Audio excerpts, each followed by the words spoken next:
Hello दोस्तों, कैसे हैं आप लोग। तो आज हम लोगों का डे 4 होने वाला है। लगातार चौथे दिन पर आ चुके हैं हम लोग।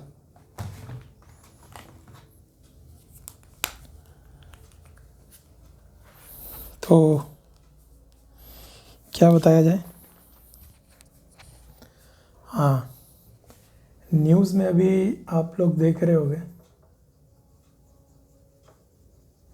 डेप्रिसिएशन ऑफ रुपीज़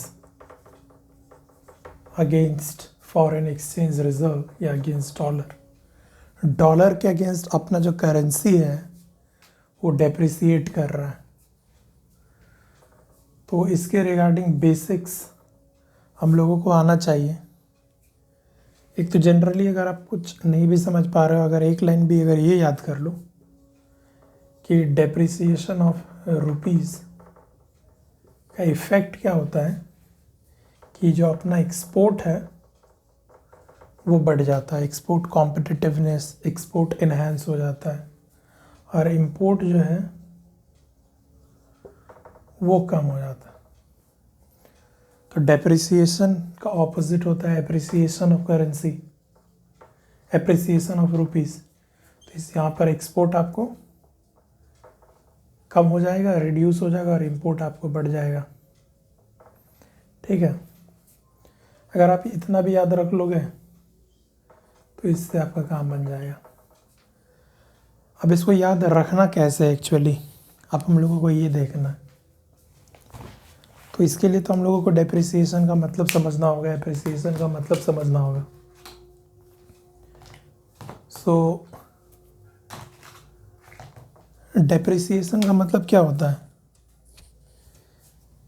तो एक एग्जांपल बस हम लोगों को दिमाग में रखना। मान के चलो कि 80 रुपीज़ $1 के बराबर है, और अब क्या हुआ 100 रुपीज़ $1 के बराबर है। तो ये करेंसी का वैल्यू, अपना जो करेंसी है उसका वैल्यू डेप्रिसिएट कर गया, वैल्यू कम हो गया। मतलब पहले $1 हम लोगों को 80 रुपये में मिल रहा था, अब वही $1 हम लोगों को 100 रुपये में मिल रहा था। अपने करेंसी का वैल्यू गिर गया ना, तो यही है। तो अब इससे एक्सपोर्ट कैसे बूस्ट हो गया। अब मान के चलो कि मैं एक्सपोर्टर हूँ, कोई सामान बेच रहा हूँ। अब सामान जब मैं बेच रहा था, पहले $1 का सामान बेच रहा था तो वो मुझे 80 रुपये दे रहा था। अब वो मुझे कितने रुपए देगा, अब मुझे वो 100 रुपये देगा। तो मुझे तो 20 रुपये एक्स्ट्रा मिल गया ना, फ़ायदा हुआ ना। तो इस तरीके से एक्सपोर्ट बूस्ट हो जाता। उसी तरीके से लॉजिक लगाओगे तो इंपोर्ट कम हो जाता है, फिर एप्रिसिएशन में लॉजिक लगाओगे तो एक्सपोर्ट कम हो जाता है, इंपोर्ट बढ़ जाता है। ठीक है, तो अगर एक लॉजिक भी केवल याद है तो उससे काम चल जाएगा अपना। अब इसका एक ऑपोजिट ही, अगर अपना रुपीज़ डेप्रिसिएट हुआ, इसका मतलब क्या हुआ, इसका मतलब ये हुआ कि डॉलर एप्रिसिएट हुआ है। तो इसका ऑपोजिट कर दो, रुपीज़ एप्रिसिएट हुआ है, यानी डॉलर क्या हुआ होगा, डेप्रिसिएट हुआ होगा। डिमांड सप्लाई पर भी डिपेंडेंट। तो बहुत सारे फैक्टर्स हैं, तो बेसिक ये है। सो आई थॉट कि ये आप लोगों के साथ शेयर करना चाहिए।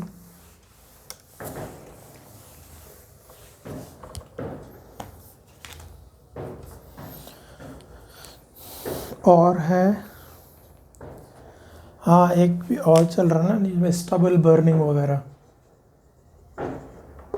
स्टबल बर्निंग वगैरह जो हो रहा है, एयर क्वालिटी इंडेक्स वगैरह, AQI, एक कमीशन भी जो है एयर क्वालिटी मैनेजमेंट के लिए कमीशन, CAQM, क्या एक ग्रैप जो लेता है, ये ग्रेडेड रिस्पॉन्स एक्शन प्लान वगैरह। तो स्टबल बर्निंग जानते हो ना, जैसे कि दिल्ली में पॉल्यूशन इतना ज़्यादा क्यों हो जाता है, चूँकि हरियाणा पंजाब में हार्वेस्टिंग जो होता है तो आधा फसल को काटता है ताकि फर्टिलिटी मेंटेन रहे, तो उसको स्लैश एंड बर्निंग टाइप का टेक्निक बर्न कर देता है, जिसकी वजह से धुआं होता है, दिल्ली में आके वो धुआं ट्रैप हो जाता है। तो अब इससे हम लोग क्या जान सकते हैं कि कौन कौन से गैसेस एयर क्वालिटी इंडेक्स में इन्वॉल्व हैं, ये हम लोग देख सकते हैं कौन कौन से गैसेस हैं, कौन कौन से हैं और कौन से नहीं हैं, उससे समझ लेते हैं। Gases under air quality index,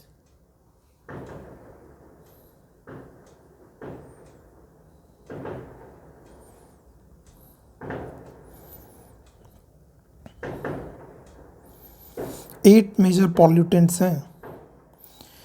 PM 2.5, PM 10, O3, carbon monoxide.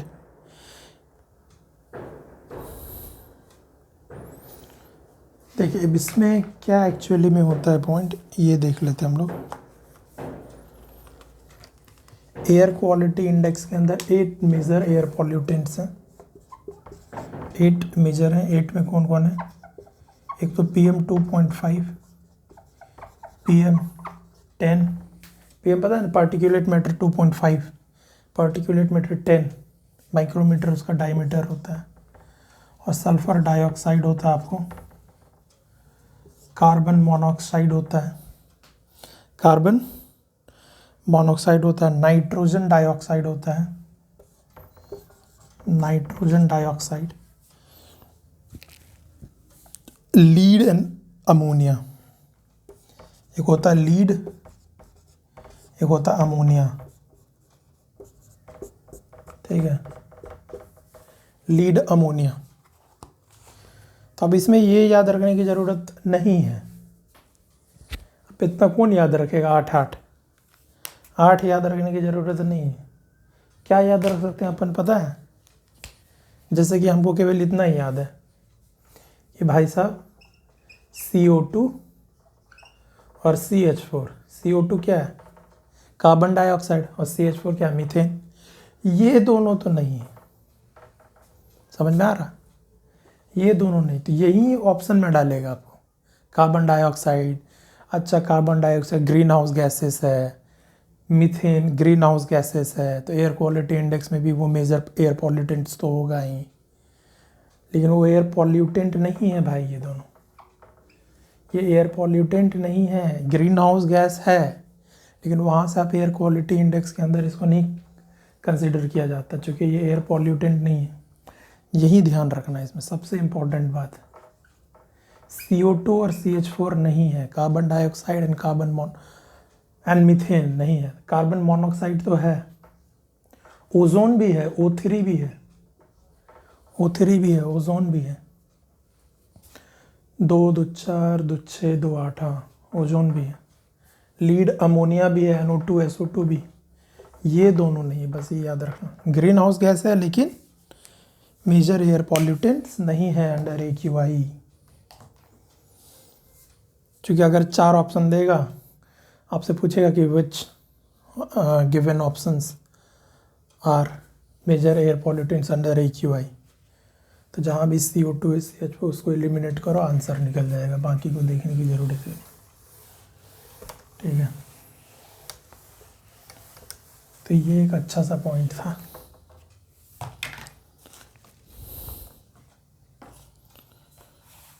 और कुछ चल रहा है ना, सब कैटेगराइजेशन ऑफ SC ST के सब कैटेगराइजेशन पे बात चल रहा है, वो भी देखेंगे हम लोग।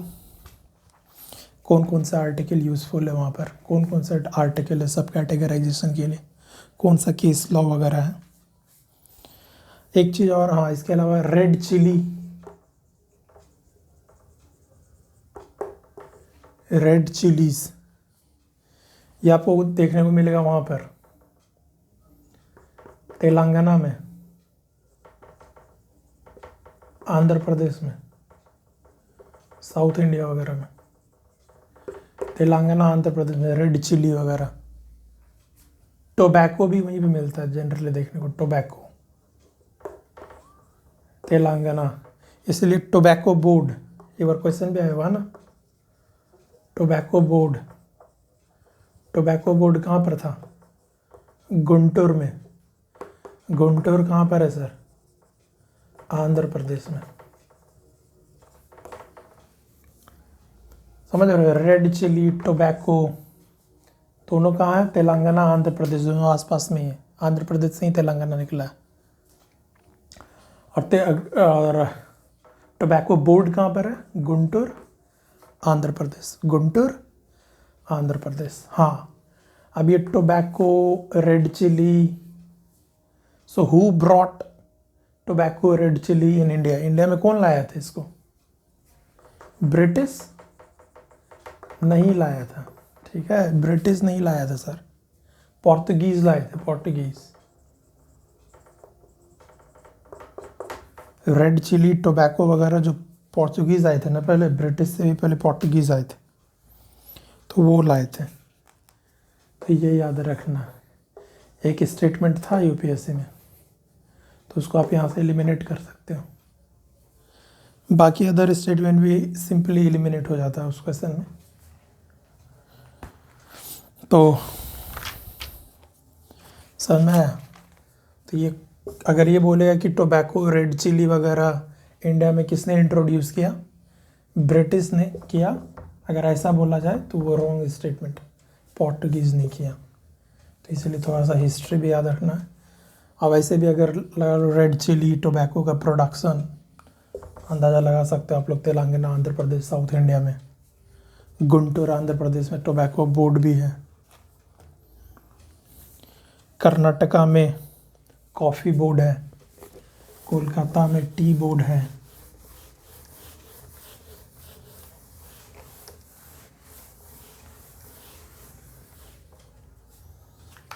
कर्नाटक में क्यों? बाबा बुदान हिल्स था ना, वहीं पर ना सबसे पहले कॉफ़ी वगैरह हुआ था।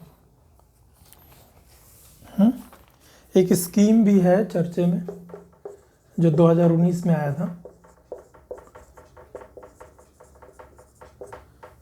पीएम कुसुम स्कीम, पीएम कुसुम स्कीम।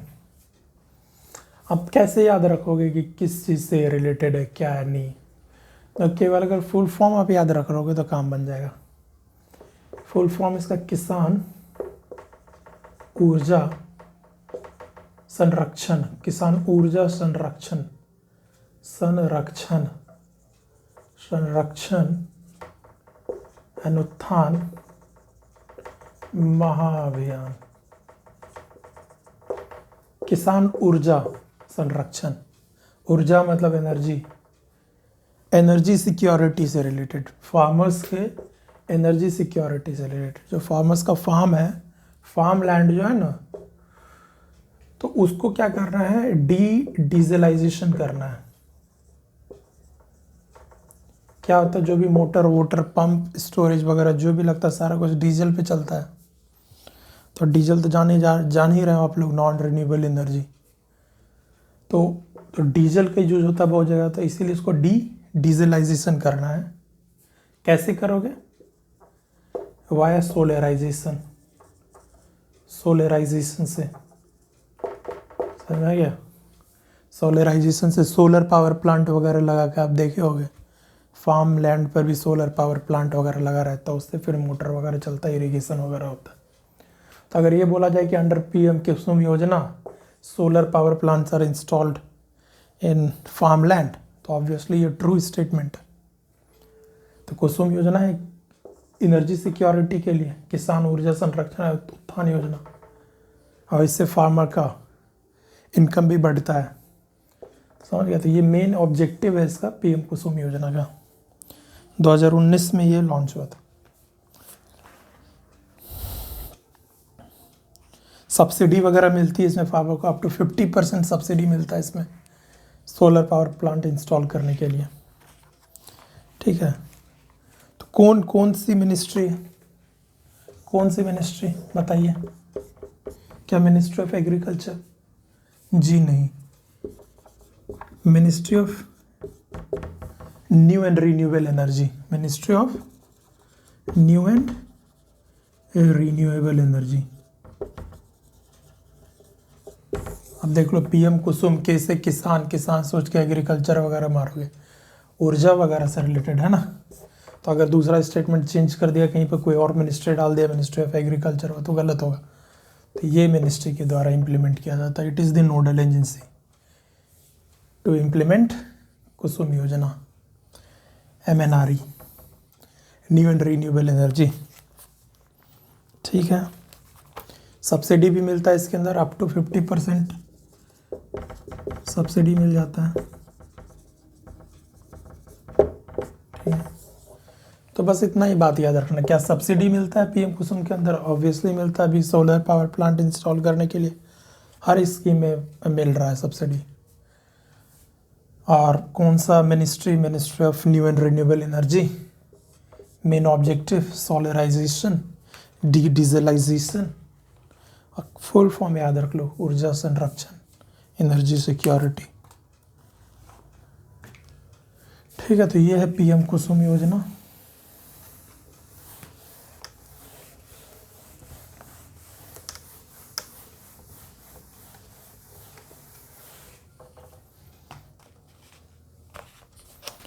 और क्या है, हाँ, और एक बेसिक वगैरह भी। अच्छा, ये सारे वीडियो ना कोई भी देख सकते हैं, ऐसा नहीं है कि केवल यूपीएससी वाले ही, एसएससी सीजीएल वाले वगैरह भी देख सकते हैं। ठीक है, क्योंकि उसमें भी यही सब पूछता है, उसका भी जो जीके 25 क्वेश्चन रहता है वो भी रहता है। जैसे देख लो, आज के एक क्वेश्चन था उसमें, एसएससी सीजीएल का ही क्वेश्चन था, गोल्ड कॉलर प्रोफेशन कौन से सेक्टर से रिलेटेड है? Is it related to primary sector, secondary sector, quaternary sector, quinary sector? Gold collar कौन से सेक्टर से रिलेटेड है? तो क्वीनरी सेक्टर से रिलेटेड है। अभी ये बताओ, यूपीएससी में भी यूज हो सकता है, क्यों नहीं हो सकता? सीजीएल में भी यूज होता है क्वीनरी सेक्टर। हाँ, क्वीनरी सेक्टर क्या है?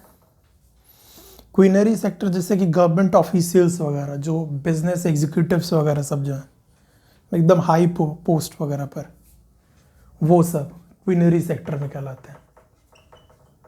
प्राइमरी सेक्टर पता है ना आप लोगों को? प्राइमरी सेक्टर एग्रीकल्चर वगैरह सब, agriculture, fisheries, horticulture, allied sectors, उसके जो भी एलाइड सेक्टर्स हैं, लाइव स्टॉक। तो प्राइमरी सेक्टर में रेड कॉलर जॉब्स होता है, रेड कॉलर जॉब्स। और सेकेंडरी सेक्टर जो होता है अपना, इंडस्ट्री, मैन्युफैक्चरिंग, माइनिंग वगैरह देखे होगे तो आपको पता होगा। वो सब जो इंडस्ट्री में जो वर्कर वर्क करते हैं वो ब्लू ड्रेस, ब्लू शर्ट पहनते हैं मैक्सिमम, तो blue collar job, blue collar job. और फिर जो अपना टर्सरी सेक्टर है, जो अपने सॉफ्टवेयर इंजीनियर्स वगैरह, कंपनी में जॉब करने वाले, सर्विस प्रोवाइड करने वाले, इलेक्ट्रॉनिक्स वर्कर तो टर्सरी सेक्टर वाले जो हैं वो वाइट कॉलर जॉब देखे होगे। इंटरव्यू पर वाइट शर्ट पहन के इंटरव्यू देने जाते हैं। White collar jobs tertiary sector. Secondary blue collar jobs. Pink collar jobs का तो वुमेन्स वर्कर के लिए पिंक कॉलर जॉब्स, प्राइमरी के लिए रेड कॉलर। और जो सबसे high quinary sector, government officer, सरकारी नौकर वगैरह, या बिजनेस एग्जीक्यूटिव, सीईओ वगैरह, किसी कंपनी का सीटीओ, सीईओ, तो वो सब gold collar jobs, gold collar professions से बिलोंग करते। ठीक है, तो बस एक रफ आइडिया। अब इस पे पूरा क्वेश्चन तो नहीं आएगा यूपीएससी में, यहाँ एक स्टेटमेंट बन सकता है, तो अब एक स्टेटमेंट भी तो काफ़ी रहता है ना क्वेश्चन को अटेम्प्ट करने के लिए। और हाँ, थोड़ा सा इथेनॉल ब्लेंडिंग वगैरह चल रहा है ना, इथेनॉल ब्लेंडिंग।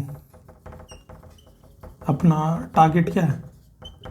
E20 है कि जो भी पेट्रोल डीजल अभी यूज़ हो रहा है अपना, उसमें 20% इथेनॉल ब्लेंडिंग करना है, 20% इथेनॉल मिलाना है।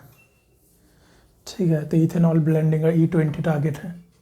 तो अब ये इथेनॉल का, इथेनॉल का सोर्स क्या क्या है? राइस भी है, शुगर केन भी है, मेज भी है, ठीक है, ये सारा कोई सोर्स है। मोलासिस, शुगर केन से जो मोलासिस निकलता है ना, तो उसी मोलासिस से फिर इथेनॉल बनता है। ठीक है, ये इथेनॉल ब्लेंडिंग। और एक क्वेश्चन एम्पलीफायर वगैरह था। एम्पलीफायर का पता होगा ना, इलेक्ट्रॉनिक्स वाले का तो पता ही होगा। एम्पलीफायर, एम्पलीफायर जो है, एम्पलीफायर तो ट्रांजिस्टर जो अपना ना, वही एम्पलीफायर की तरह एक्ट करता है। Transistor act as a amplifier. Amplifier क्या, वोल्टेज एम्पलीफायर। कम वोल्टेज उसको ज़्यादा कर दिए, ज़्यादा वोल्टेज उसको कम कर दिए, तो ट्रांजिस्टर का वही काम होता है। ठीक है, तो बोलेगा कि ट्रांजिस्टर का रोल क्या था, एम्पलीफायर का रोल है। स्विच की तरह भी यूज होता है ये ट्रांजिस्टर। अभी क्यों बता रहे हैं, जो साइंस एंड टेक्नोलॉजी है तो पूछा तो जा ही सकता है। और कंडेंसर जो होता हुआ करता था, कंडेंसर वगैरह, मतलब कंडेंसर जैसे फैन वगैरह में कंडेंसर लगा हुआ रहता है, वो क्या है एक्चुअली में, वो कैपेसिटर है। कैपेसिटर का काम आपको पता है ना, एनर्जी स्टोरेज। एनर्जी स्टोर्स करता है चार्ज के फॉर्म में, प्लस माइनस। प्लेट होता है, एक तरफ प्लस रहता है, एक तरफ माइनस। इलेक्ट्रिक फील्ड रहता है, कोई मीडियम रहता है, डाइलेक्ट्रिक मीडियम, इतना डेप्थ में नहीं जाना। कंडेंसर, कैपेसिटर, मतलब कंडेंसर का कैपेसिटर का ओल्ड नेम, पुराना नाम कंडेंसर था। पहले कंडेंसर बोलते थे, अब कैपेसिटर बोलते हैं। हाँ, ट्रांजिस्टर का एप्लीकेशन याद रहना चाहिए सर।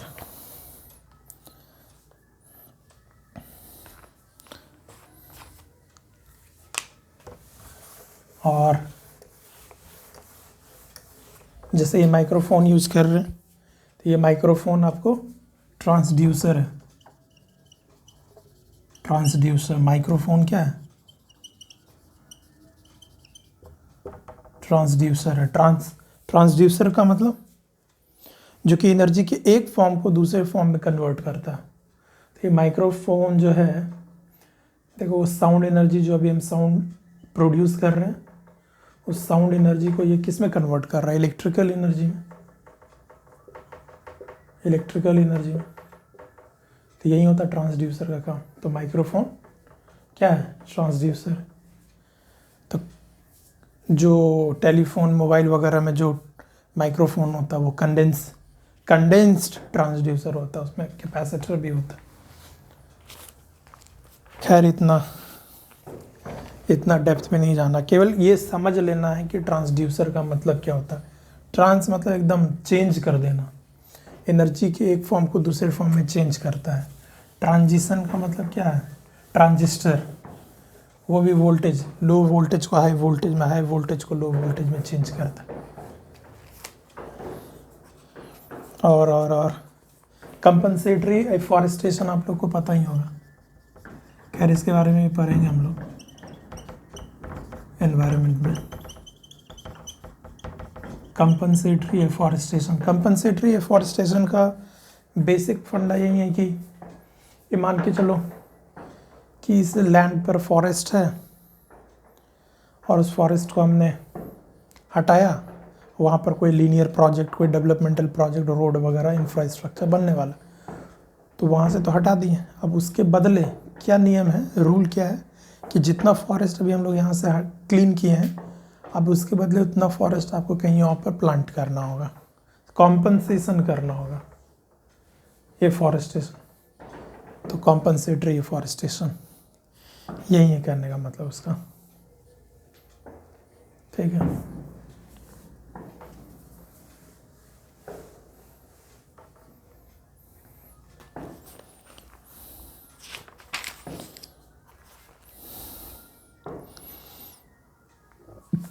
एस्टेरॉइड वगैरह, एस्टेरॉइड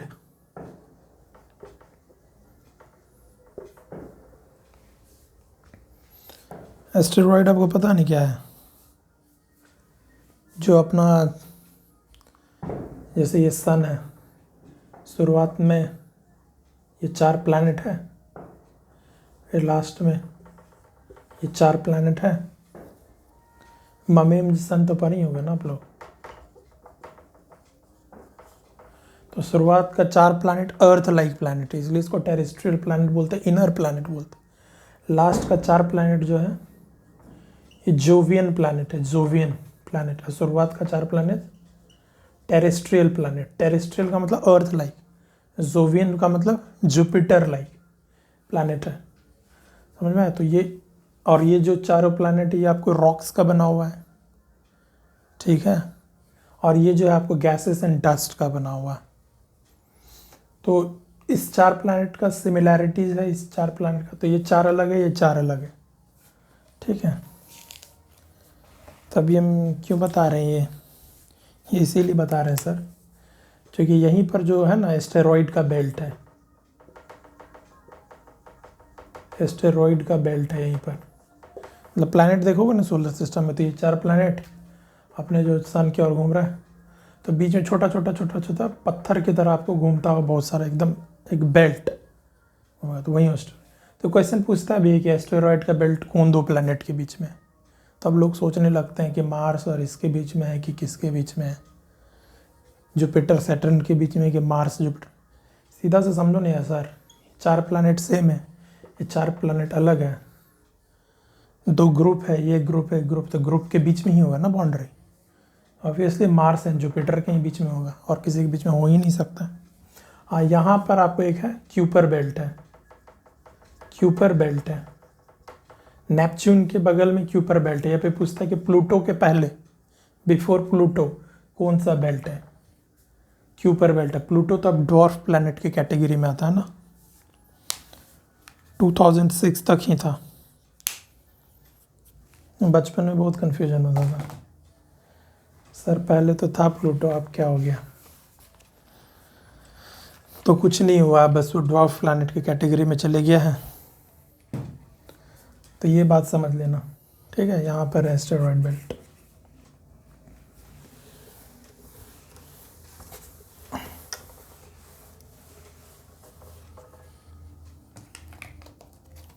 और क्या है? अच्छा, सीगल, सीगल क्या बताओ तो? सीगल क्या है? सीगल क्या बताओ? क्या ये फिश है? बोलो, क्या ये बर्ड है? क्या ये इंसेक्ट है?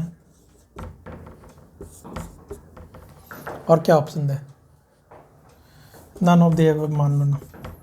क्या है ये? सीगल, सीगल आपको ना फिश नहीं है, बर्ड है, बर्ड, सी बर्ड है ये। सीगल आपको सी बर्ड है, माइग्रेटरी सी बर्ड है, ठीक है। सीगल, केवल नाम भी याद रखोगे तो काम बन जाएगा। सीगल सी बर्ड है,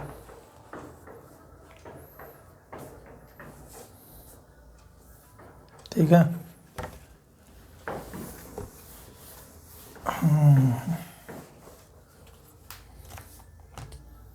अच्छा, एक कंट्री है, बताओ, एल सल्वाडोर। कहाँ दिखेगा ये एल सल्वाडोर? कहाँ पर है पता है? पता ही होगा आप लोगों को। Central American, central America. Central America कहाँ? ये नॉर्थ अमेरिका अगर है, और ये आपको साउथ अमेरिका है, साउथ अमेरिका है, ये नॉर्थ अमेरिका है, तो आपस बीच में जो कनेक्शन है इस दोनों के बीच में, यही है सेंट्रल अमेरिका। तो इसी में वहीं पे आपको कंट्री दिखेगा, बहुत सारा कंट्री दिखेगा, ग्वाटेमाला, एल सल्वाडोर, और भी है कुछ कुछ कंट्री, 6-7 कंट्री है। तो El Salvador, Honduras, Guatemala, El Salvador, तो central American country El Salvador. ऐसे लोकेशन याद रहना चाहिए। बाकी अगर कुछ इम्पोर्टेंट हुआ तो बताएंगे, ठीक है।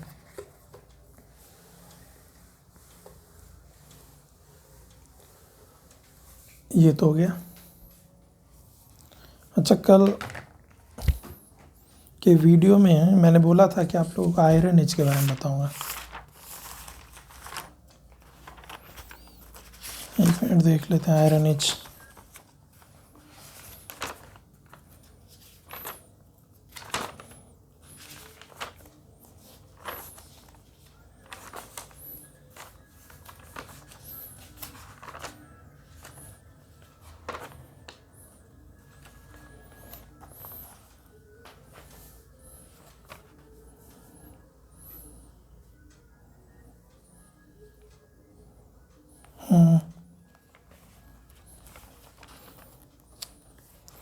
न्यूज़ में तो इसलिए था कि आयरन एज से रिलेटेड जहाँ पे एक्सकेवेशन वगैरह हो रहा था सिवागलाई तमिलनाडु में, सिवागलाई तमिलनाडु में महिला दम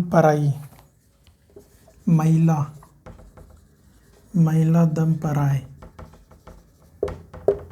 तमिलनाडु में, सिवागलाई मैलादम्पराय, ब्रह्मगिरी कर्नाटका। ये तो याद होना ही चाहिए, ब्रह्मगिरी कर्नाटका, ब्रह्मगिरी कर्नाटका, ब्रह्मगिरी कर्नाटका। ठीक है, क्या है भाई? ये आयरन एज साइट है,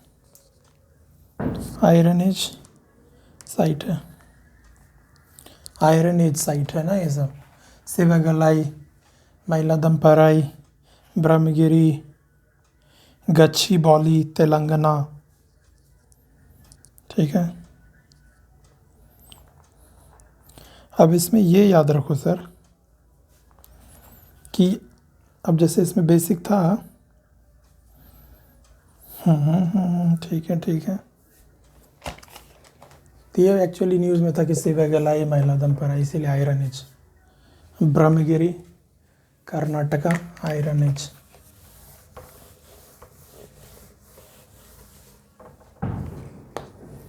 पहले क्या आया था? सबसे पहले तो स्टोन एज था ना। सबसे पहले क्या था? स्टोन एज था। और सबसे पहला मेटल हम लोग कौन सा यूज किए थे? कॉपर। तो कॉपर एज आया था।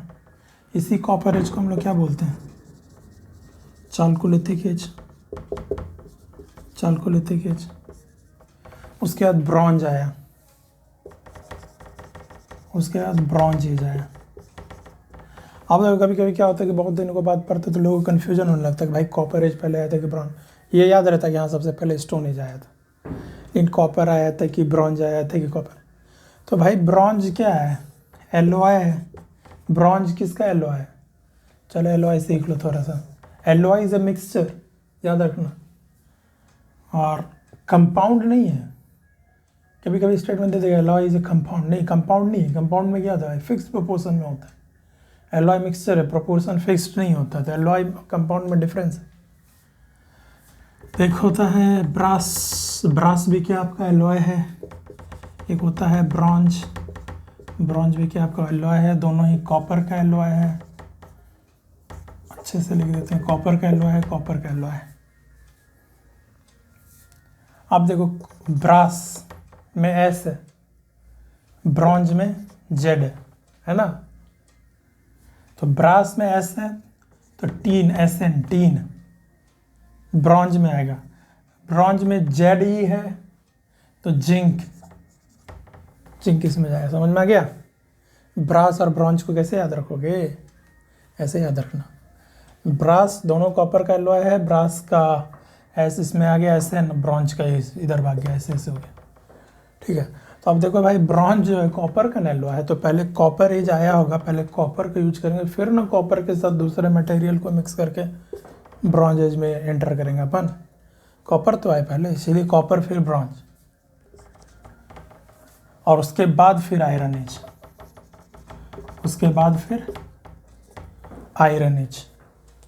उसके बाद फिर बोलो बोलो आयरन एज। ठीक है, तो ये है सीक्वेंस,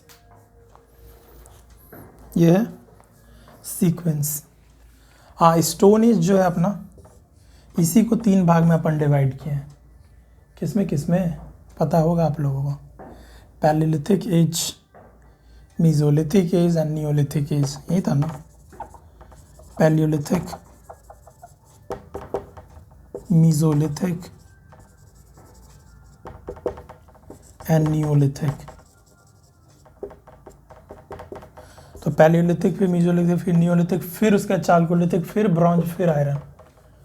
अब ये कैसे पता चला कि भाई Palaeolithic, mesolithic, Neolithic, stone age को डिवाइड किया? तो भाई लिथिक का क्या मतलब होता है भाई? लिथिक का मतलब पत्थर ही तो होता है, स्टोन। समझ रहे हो ना बात को? तो ये पैलियो मतलब पुराना होता है, मीजो मतलब बीच का, नियो मतलब न्यू। दिख रहा है ना आप लोगों को? तो ये है सर, इतना बात हो गया। हाँ, यही बता देते हैं ना। तो आईवीसी जो था अपना, आईवीसी पता है क्या? आईवीसी पता ही आप लोगों को? इंडस वैली सिविलाइजेशन कौन से एज में था? तो Indus valley civilisation is contemporary to bronze age. Indus valley civilisation is contemporary to bronze age. तो जब ब्रॉन्ज एज था ना, ब्रॉन्ज एज, उसी समय Harappan civilisation, Mohenjodaro, Indus valley civilisation चल रहा था। तो पूछा जाता है कि which of the following elements were not known by Indus valley people. इसमें से कौन सा एलिमेंट इंडस वैली पीपल के द्वारा, गोल्ड, क्या उनको गोल्ड के बारे में पता नहीं था? क्या उनको कॉपर के बारे में पता नहीं था? क्या उनको आयरन के बारे में पता नहीं था? बताओ, क्या नहीं पता उसको? उसको गोल्ड के बारे में नहीं पता था, उसको सिल्वर के बारे में नहीं पता था, उसको कॉपर के बारे में नहीं पता था, क्या उसको आयरन के बारे में नहीं पता था? क्या होगा इसका आंसर? आयरन के बारे में नहीं पता था। अब देखो ना अच्छे से सर, ब्रॉन्ज एज में, तो ब्रॉन्ज एज के बाद ना आयरन एज आया, तो आयरन एज के बारे में उसको नहीं पता था। अब सोचो, गोल्ड के बारे में पता था इंडस वैली पीपल, उसको गोल्ड के बारे में, सोना चांदी के बारे में पता है, लेकिन लोहा के बारे में नहीं पता है। कितना मतलब कि सुन के थोड़ा लग रहा है कि ऐसा कैसे हो गया, लेकिन यही बात है भाई। उसको गोल्ड के बारे में पता है, सिल्वर से नोन है, कॉपर से नोन है, लेकिन वो आयरन से अननोन है। समझ रहे हो ना? हाँ, तो और क्या बताया जाए?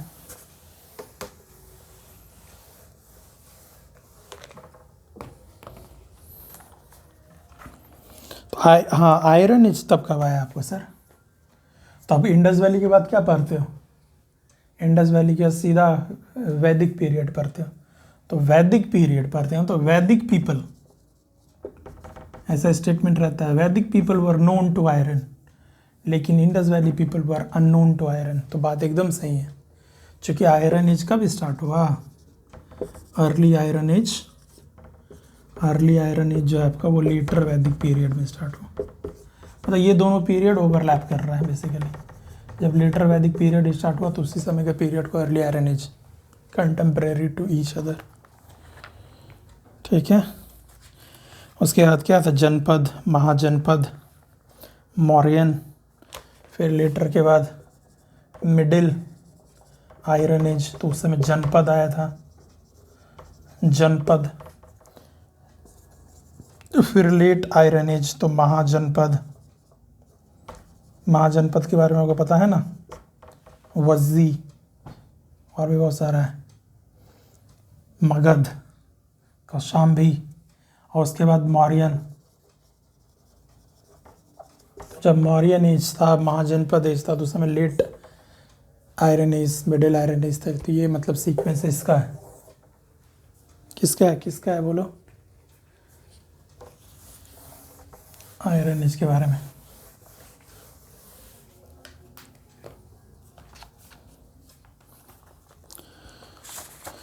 हाँ, और इसमें कुछ, अच्छा हाँ, एक था, इसमें था कॉपर। कॉपर को हम लोग CU क्यों लिखते हैं, कभी सोचा है?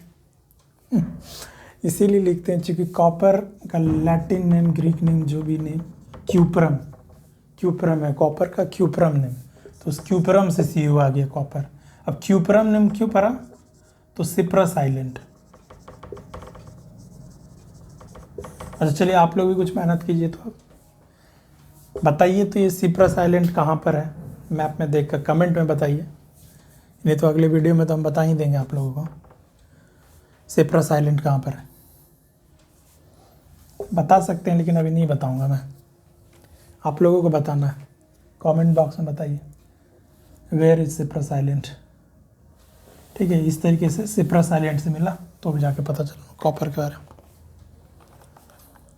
सो copper is the first metal to be used by human. ठीक है,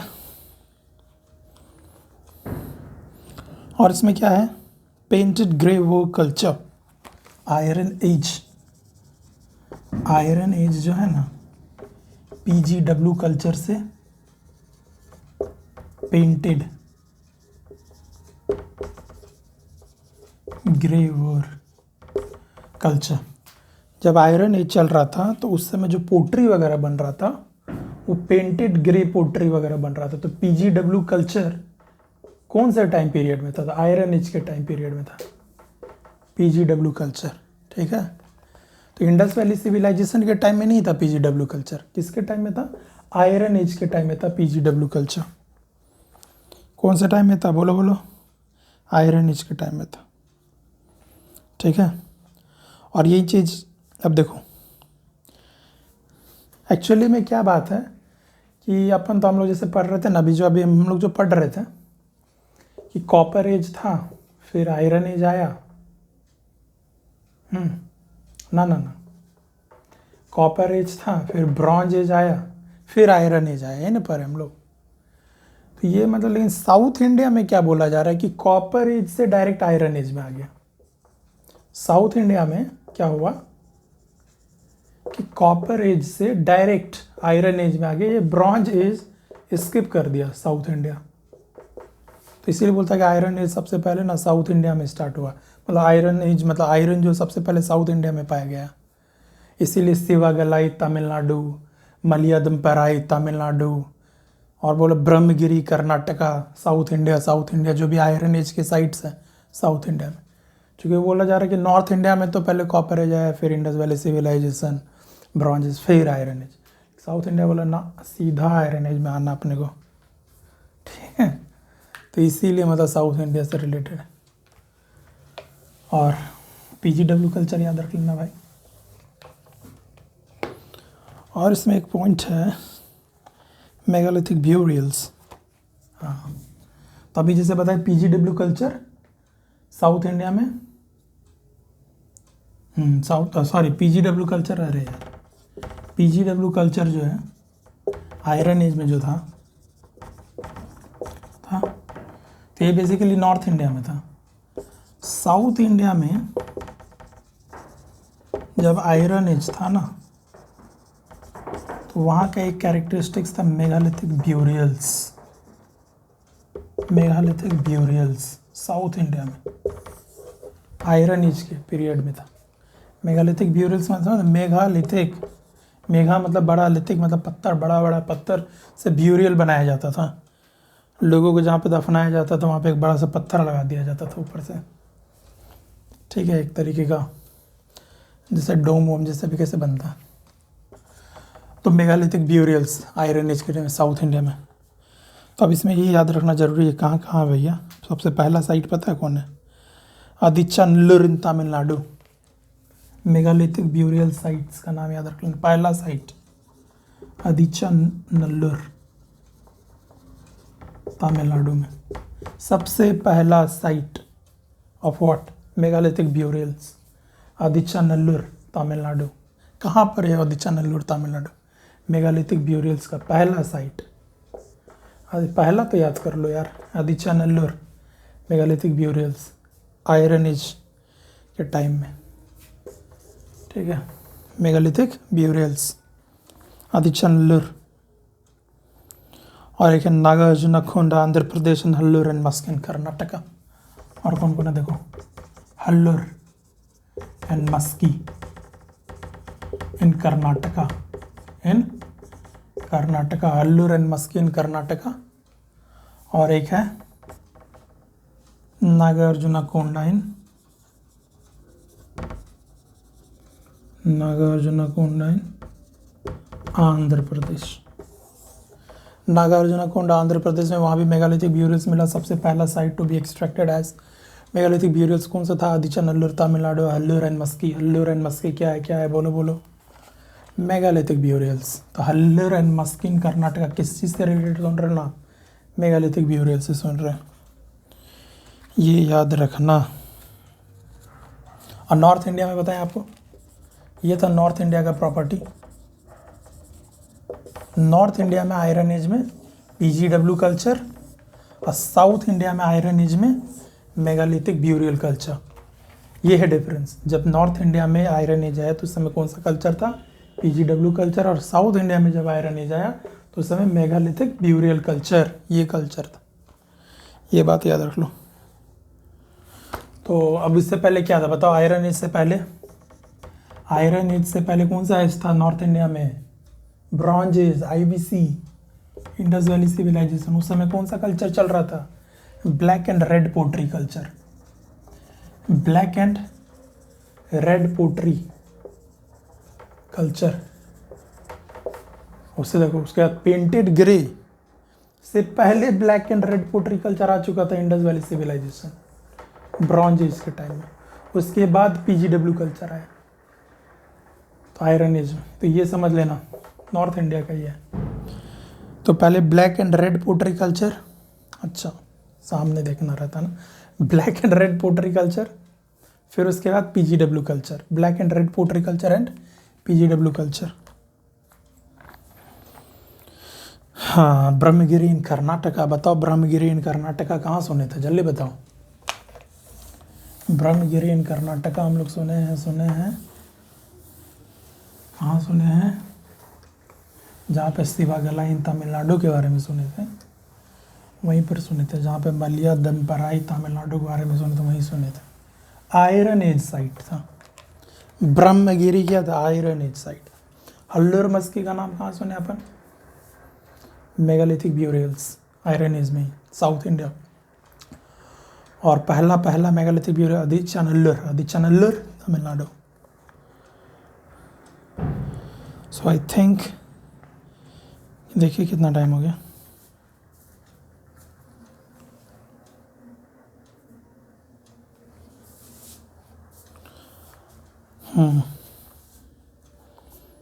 तो इतना आप लोगों को याद रखना बस, ठीक है। उसके बाद आया था northern black polished where, northern black polished where culture, ठीक है। मतलब ये जो पोट्री के बेसिस पे जो कल्चर को डिवाइड किया गया ना, तो सीक्वेंस ही देख लो एक बार। Black and red pottery culture, उसके बाद आया पीजीडब्ल्यू कल्चर, पेंटेड ग्रे, उसके बाद आया एनबीपीडब्ल्यू culture, northern black polished where. पहले पेंटेड ग्रे,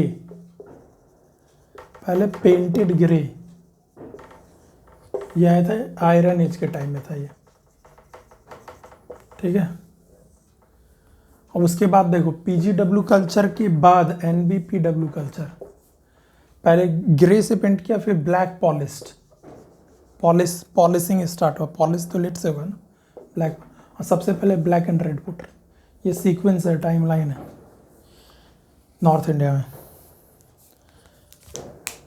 तो ठीक है, आज के लिए इतना ही रखते हैं दोस्तों। थैंक यू, जय हिंद, जय भारत।